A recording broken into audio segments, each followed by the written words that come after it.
tinokuchingamidzai kuchechi yeChrist Embassy yepamhepo yatinoita muchishona. Iko zvino hapachina chikonzero chokupedza svondo rose usina kupinda chechi, nokuti painopindwa unenge usipo, kuda wakanga uri kubasa pakaenda vamwe kuchechi, kuda wakanga uri parwendo, kuda chechi yeChrist Embassy haisati yakuwanikwa kwaunogara, kana kuti unofarira hako kudzidza shoko raMwari nechishona. Ino ndiyo yave chechi yako. Chipinda tinamati. Haleluya. Tinosangana zvekare pamunamato wedu weChrist Embassy watinoita pamhepo muchishona, tichiimba kuti makava nesvondo rakanaka, uye ndichiimba zvekare kuti zvinhu zvenyu zviri kufambirai zvakanaka. Haleluya. Ndinoda kuti zvekare makorokoto takapinda mumwedzi wachikumi, takatokutaurira nechekare kuti mwedzi wachikumi mwedzi wechii? Mwedzi wekunamata. Asi tichinamata kudai mwedzi unoyu tichange tichirumbidza Mwari zvekare, tichirumbidza Mwari. Mwedzi waticharumbidza Mwari nguva imwe neimwe. Haleluya. Takatokuzisai nechekare kuti kunamata kwatiri kuita mwedzi uno tinokufambisa sei. Tine nguva dzedu dzakunamata 12 masikati na10 manheru, ndo nguva dzatagara tichinamata mwedzi uno.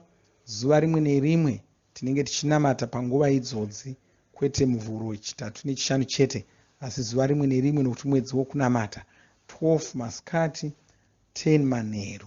Saka zvatinenge tichiita mumwedzi unoyu, kazhinji tinongosinamata zvinambo 15 panguva mbiri idzodzi. Asi iko zvino mumwedzi unoyu, nokuti mwedzi wokunamata unotsvaka kuti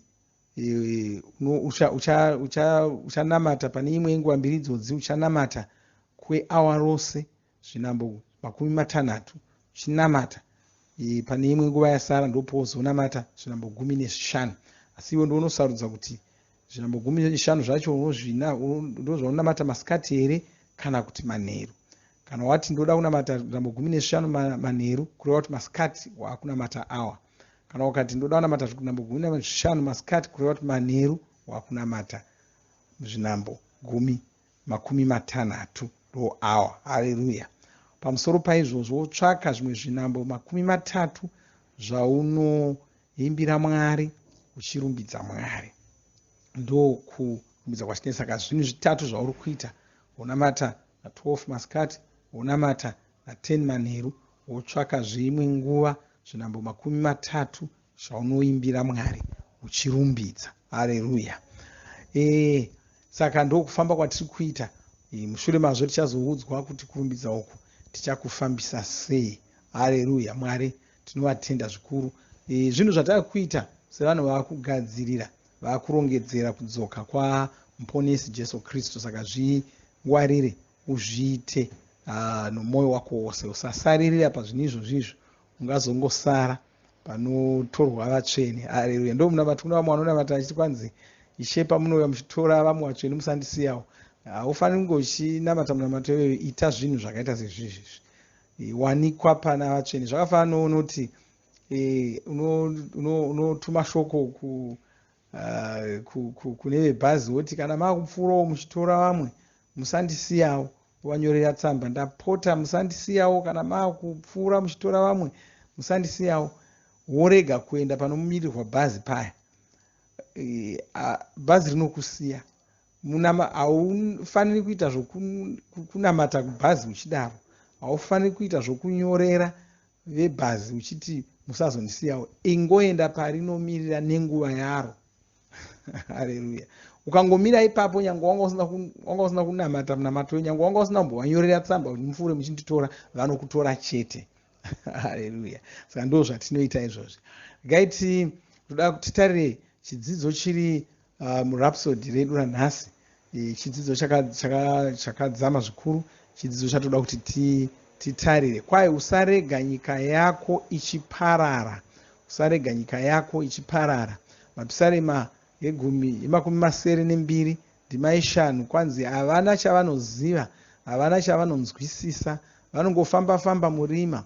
nheyo dzose dzenyika dzinozungunuswa. Haleluya. Kwanzi mashoko aya anorwadza chose. Munyori wemapisarema anoti nheyo dzose dzenyika dzinozungunuswa, kureva kuti zvinhu zvakanga zvakanyangara chose, zvakanga zvavhiringika. Izvi ndizvo zvatinoonawo muna mapisarema e11:3 inoti kana nheyo dzaparadzwa akarurama angaiteiko. Izvi ndizvo zvaiita nyika yedu nhasi. Pane zvinhu zvisiri mugwara razvo. Zvinhu izvi zvakawanda chaizvo. Kune vakaidza kuparadza ufumi hwedzinyika. Vanhu ava vakaidzawo kuita kuti vanhu vasatya Mwari, vakaparadzawo zveutano, vakaparadza dzidzo, vakaparadza dzimhuri nezvimwe zvakawanda. Ndo zvinhu zvatinoona mudzinyika izvizvi. Tiri kuzviona munyika yedu yanhasi, vanhu vachiidza kuparadza zvese zvatinoziva. Vanoda kushandura nyika ino ifambe nerimwe gwara, vanoda kuparadza mhuri. Haleluya. Ona zvinhu zvizhinji zvinoitwa navanhu vachifunga kuti vakuita zvinhu zvamazuva ano kutobetsera kuparadza. Kuna vamwe wasisakoshesi waniso. Vamwe vanototaura aita aiwa, zvokuswera ndichiroorwa ndichiitwa muranda womumwe munhu hazvina kunaka. Wakuda kutoparadza nheyo yemhuri. Wakuda kutoiparadza. Kuna vamwe vanoti ini ndinongofamba ndichingoita vana nooyo ndongova nevana vangu chete vandinoziva kuti ndine vana vangu. Zvokuswera ndichinetswa nomukadzi achigara neni zvingandinetsa. Waakuda kutoparadza nheyo dzemhuri. Haleluya. Bhaibheri rinotaura pamusoro pewaniso. Haritauri pamusoro pekungonoita vana uchidzoka. Rinotaura pamusoro pewaniso. Shingaira kuti pave newaniso. Hongu dzimwe nguva inogona kuramba zvayo, asi izvozvo haichisiri mhosva yako, asi shungu dzako ngadzive idzodzo. Shingaira kuti uve, kana uchida kuita zvemhuri, woshingaira kuti uve nomudzimai wako momisa imba yenyu, uve nomurume wako momisa imba yenyu. Woishandira kuti imire isawira pasi. Haleluya. Sokutaura kwandaita, kana ikawira pasiwo zvisiri zvokuti ndiwo wazviitisa, yava imwewo nyaya. Asi shungu dzako ngadzinge dziri pakuti ngazvimire. Asi kuna vanhu vasisadi izvozvo, vanorwisana neizvozvo, havachadi kuona dzimba dzakamira. Vakudzidzisa zvimwe zvinhu.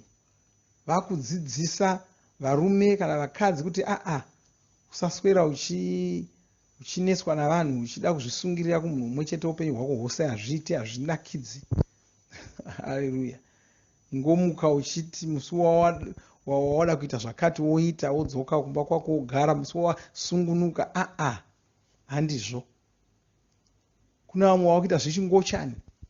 Vanhu vanoita zvechingochani ndo vamwe vanhu vari kuda kuparadza mhuri. Nokuti vanhu ivava ndo vanotaura vachiti hakuna murume hakuna mukadzi. Anoti munhu anofanira kugona ngomuka achiti ini ndiri murume nyange ari mukadzi, mumwe kuti ini ndiri mukadzi nyange ari murume. Hakuna murume. Vamwe havachadori kunzimai nhingi kana kuti vahanzvanzi nhingi kana kuti vakungoti handisi murume handisi mukadzi, ndisiyei ndakadaro. Kune dzimwe nyika vanototi kana mukomana akati pachikoro chaipo, mukomana akati indaa musikana, zvotonzi chimuregai ashandise zvimbuzi zvavasikana. Kana kuti waakutofanira kutamba bhora nevasikana, nokuti wati kwai kuremekedzai zvaada, wada kuti ndiri musikana, saka chimuregai ave musikana, chimuregai aende kuzvimbuzi zvavasikana, chimuregai aite tambe mitambo yavasikana. Haleluya. Unoona, vanoda kuparadza. Shungu dzavo ndedzechi, kana panze hapana mukomana hapana musikana, hapana murume hapana mukadzi, kureva kuti waniso hapachisina. Saka vana vobvepi vakuda kuzobika vavo vana vanobika vega, vachizadza nyika nevana vanobika vega, vasiri vanhu chaivo chaivo. Zvatongovawo zvimwe zvituhwani zvavakuda kuzadza nyika nazvo, ndo zviri kuda kuitwa naSatani izvozvo. Haleluya. Ndo zvatinofanira kurambidza. ndozvatiri kudzidziswa namufudzi Kristu. Tofanira kurambidza kwanza, asi isu tiri vaKristu hatifaniri kushaya hanya nezviri kuitika izvi, tichirega Satani achiparadza zvinhu mudzinyika nemuupenyu hwevanhu. Tinofanira kugadzirisa zvinhu izvi, ndizvo zvinotarisirwa naMwari. Tinoona mashoko avo muna Mapisarema emakumi masere nembiri ndima 3 kusvika 4 inoti, tongai mhaka dzavasina simba nenherera, chengetedzai kodzero dzevarombo navakadzvinyirirwa, nunurai vasina simba navanoshayiwa, varwirei paruoko rwowakaipa. Unofanira kunzwisisa izvi, usangotsvaka zvako chete. Unofanira kugadzirisa zvinhu munyika, simba racho wakatoripiwa. Haleluya. Vahebheru 11 ndima 3 inoti, isu tinovimba naMwari, ndiko kusaka tichinzwisisa kuti zvinhu zvanga zvisiri kungoitika panyika, zvairongedzwa neshoko raMwari. Iri ishoko raMwari riya raitaurwa nevanhu. Mundima iyi mune shoko rinoti kurongedza. Shoko iri rinoturikirwa kubva kushoko rechiGiriki. Shoko rechiGiriki racho nderinoti katatizo, rinoreva kugadzirisa, rinoreva kunatsiridza. Saka nheyo dzenyika dzingabuda mugwara, asi iwe unogona kudzigadzirisa. Ruimbo rwako muna Mwari ndirwo rwaunoshandisa kudzigadzirisa. Saka pangaita zvinhu zvisingawirirani neshoko raMwari, iwe unogona kuzvigadzirisa. Haleluya. Gadzirisa zvinhu zvese izvi, ndozvatiri kukurudzirwa. Gadzirisa. Tinotaura shoko raMwari, mufudzi Kristu vakatidzidzisa akawanda, chitidzidzisa kuti tinonamata sei. Tichatarira zvekare pamusoro pokunamata ekomushoni inouya, tichatarira kuti unonamata sei kugadzirisa zvinhu mudzinyika, kugadzirisa zvinhu muupenyu hwako. Kwaitaura semunhu anovimba naMwari, ndiko kuti zvinhu zviri pauri zvinake, zvigadzirisike. Taura semunhu anovimba naMwari, ngwarira mashoko aunotaura. Ndoga ndichiudza vanhu ndichiti usangoti zvakaipa, usangoti pakaipa. Wakutaura semunhu asingavimbi naMwari. Munhu anovimba naMwari anoipirwa sei nezvinhu. Taura kuti Mwari vari kundiropafadza, taura kuti Mwari vari kunditungamirira, taura uchiti zvinhu zvangu zviri kufamba zvakanaka. Taura semunhu anovimba naMwari, ndiko kuti zvinhu zviri pauri zvinake, zvigadzirisike. Zvinhu izvi zvinogona kunge zvakanyangara, zvakaparara, izvozvo hazvina basa, unogona kuzvigadzirisa. Shoko raMwari ndiro chete raunofanira kushandisa. Rishandise kuti muvengi asagona kusimudza musoro. Rishandise kugadzirisa zvinhu zviri pauri, uchiita kuti zviwirirane nezvakarongwa naMwari. Haleluya. Zvinhu zvinogona kuti zvakanyangara pauri. Basa rako harisi rokutsanangura kunyangara kwakaita zvinhu muupenyu hwako. Basa rako ndiro kugadzirisa zvinhu izvozvo. Ukada ukatsanangura kuchiudza vanhu kuti zvinhu zvangu hazvina kumira, uri kuda kuti zvidii? Uri kuda kuti vanhu ivava vakugadzirisire here? Chii chauri kuda kuita? Taura. Kuna vamwe vanoti handogotaura sei ndichiti zvakamira zvakanaka izvo zvisina kumira zvakanaka. Shoko raMwari rinotiudza kuti kutaura uchiti zvinhu zvangu zvakamira zvakanaka ndiko kunoita kuti zvinhu zvako zvimire zvakanaka. Saka paunenge uchitaura hausi kureva nhema, hausi kuzvifadza nenhema, uri kugadzirisa zvinhu zvako. Saka vanhu vanogona kuseka havo vachiti unongoti haurwari sei, iwewe wakavata panhoo. Wongo ngavakuseke, asi iwe uri kutodii? Uri kugadzirisa zvinhu zvako. Haleluya. Saka ndo zvaunofanira kudzidza. Ngatisarega zvinhu zvichiparadzwa nokukanganiswa muupenyu hwedu, mumhuri dzedu, mudzinyika dzedu. Haleluya. Ngaitinamate. Baba, da kutenda nezita raJesu Kristu. Ndopa mbiri kuzita renyu, ndopa kudzo kwamuri makanaka, muri mutsvene, hapana wakaita semi, muzita raJesu Kristu. Ndinokutendai nokunamatai. Ndoda kutendai nokushoko renyu, nokutidzidzisa nokutijekesera zvatinofanira kuita mukurarama kwedu muzita ramambo Jesu Kristu. Ndopa kudzo nembiri kwamuri. Haleluya. Chinyengeterera muno muwandaramata naye, chichaona maropafadzo pamusoro poupenyu hwake nezita raJesu Kristu. Muno muwa wakachengetedzwa nezita ramambo Jesu Kristu. Ndinokutendai, ndinokurumbidzai. Amen. Haleluya. Zvakanaka. Mwari wakuropafadzei. Ngatisangane zvekare musvondo rinouya tichidzidza shoko raMwari tichinamata pamwe chete. Amen.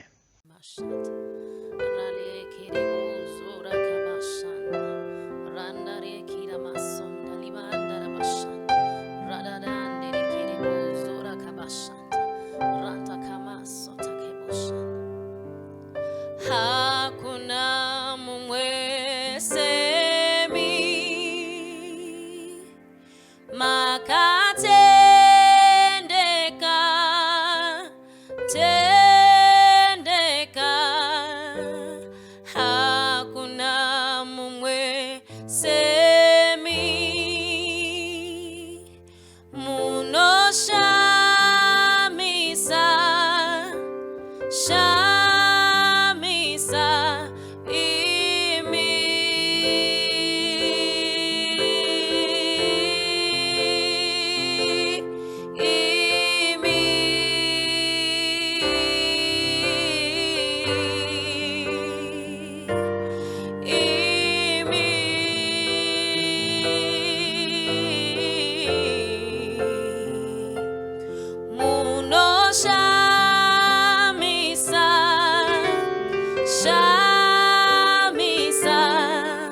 Shamisa, Shamisa, Ishemno Shamisa, Shamisa, Ishe,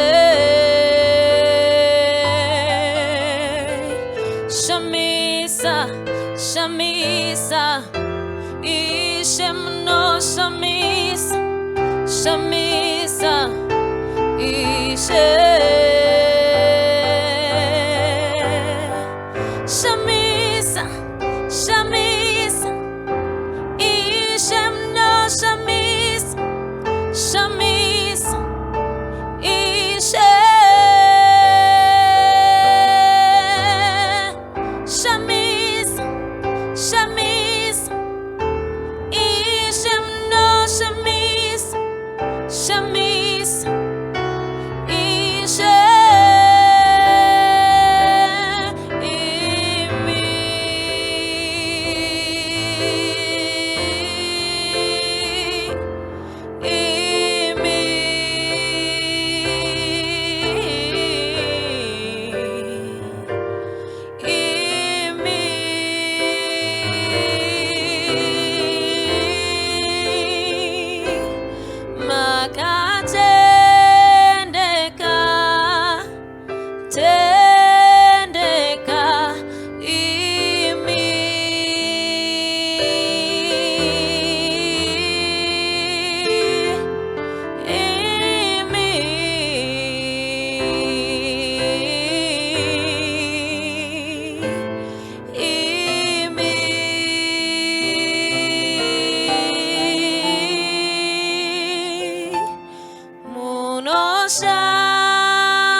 Hakuna mumwe akaita semi no kurumbisai ishewe matishe.